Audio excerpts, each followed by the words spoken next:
Hi boys and girls. I'm going to be reading another story because I happen to be in a spot where I can get reception. So I'm going to be reading Town Parrot, and this is written by Penelope Bennett and illustrated by Sue Heap. And you're going to notice that I'm standing in front of the Whiteface Mountain ski area. It's the same spot I was reading The Apron by Eric Carle, but it's at the front of it. So it's just the sign by the road versus instead of the mountain behind me like the last story. So this is called Town Parrot. This is a parrot's eye. The eye of the parrot named Turkey.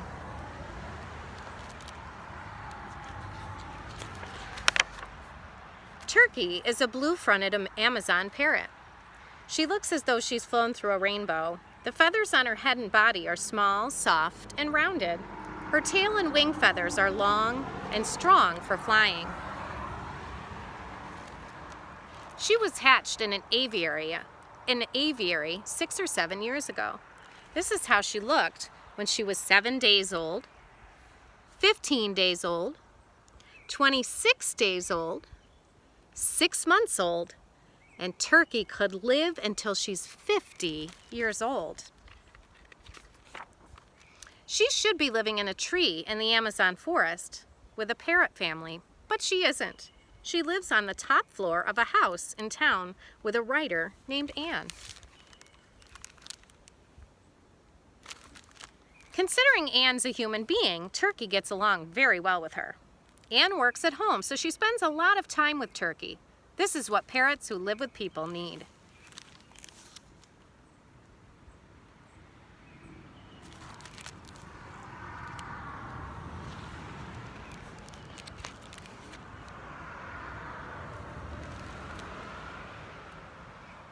Every day, Turkey wakes up at about 8:30 and shouts, "Hello, Turkey!" in a rather hoarse voice. While Anne takes a shower, Turkey grooms her feathers with her beak. Then, she flies to the window and looks down at the people in the street below, whistling and calling to them. A parrot's lower beak looks square from the front like a chisel. The upper beak has ridges underneath, like a file. The tongue is strong, round, and black.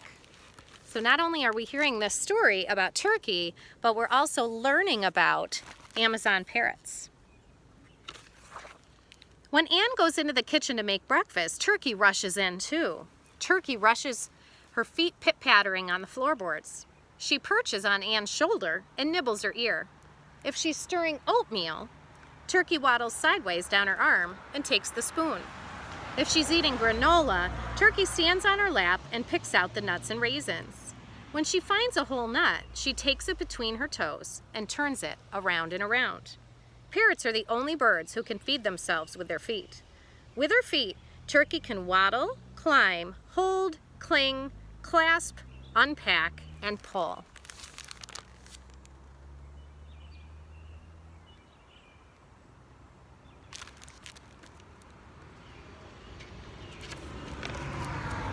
After breakfast, she has a snooze, her beak tucked into her feathers, her eyes half open, always alert.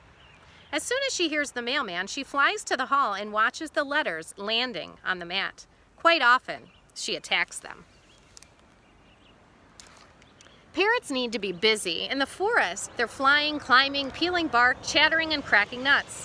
When they live with people who neglect them, they become sad, bored, and silent.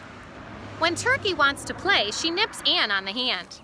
If Anne's not in her room to play with her, she likes taking the spines off the back of the books. She also likes sorting through cupboards and drawers, tossing things out.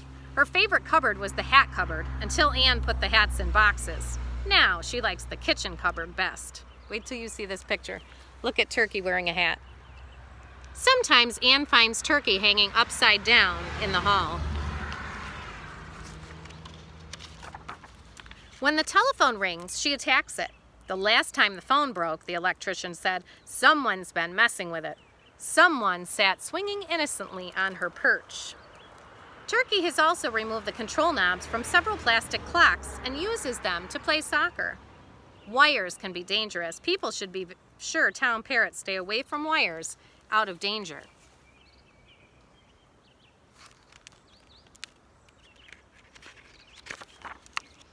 Usually, Anne and Turkey have lunch together. Afterward, Turkey takes a nap on Anne's bed. Or she squeezes underneath it and talks to herself in a strange little mewing voice. Turkey likes to eat vegetables, fruits, seeds, and nuts. For gnawing, she likes lilac, oak, and hazel bark. Wild parrots nest in hollow trees. Perhaps under the bed feels a bit like a hollow tree.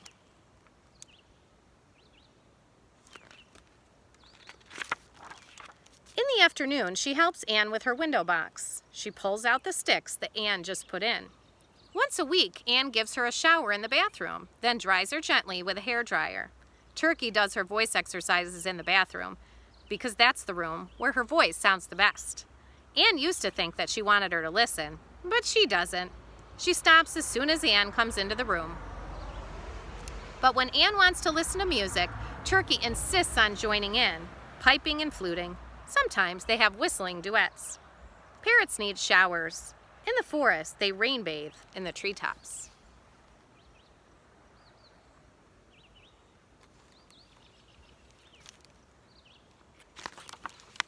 After dinner, Turkey watches television. She likes the news, but not the nature programs. When sparrows come to Anne's bird table, Turkey ignores them. But she never ignores cats or dogs, however big they are. She tries to be friendly by stretching out her foot to them. When she stretches out her foot to Anne, it means that she wants to be picked up. When Anne and Turkey go away for the weekend, Turkey travels free in the baggage car with the bicycles. She also enjoys driving in the car. She looks out the window and purrs. Anne sometimes takes her to parties where she's often the most interesting guest. When Anne dances, Turkey sways backward and forward on her shoulder, screeching with pleasure.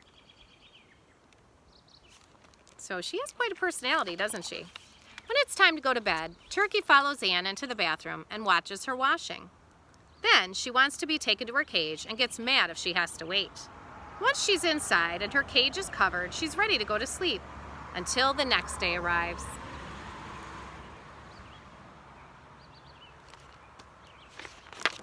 And that was the end of Town Parrot, and it was written by Penelope Bennett, illustrated by Sue Heap. And there's something I want you to know. Someone that you know, boys and girls, has a bird. Not me, but our school nurse, Mrs. Rowland, has a bird named Ruby. I'm not sure what type of bird she is, but she does talk. So next time, next school year, when you see Mrs. Rowland, you'll have to ask her about her bird named Ruby. I hope you enjoyed the story Town Parrot, and I will see you soon. I miss you all. Bye-bye.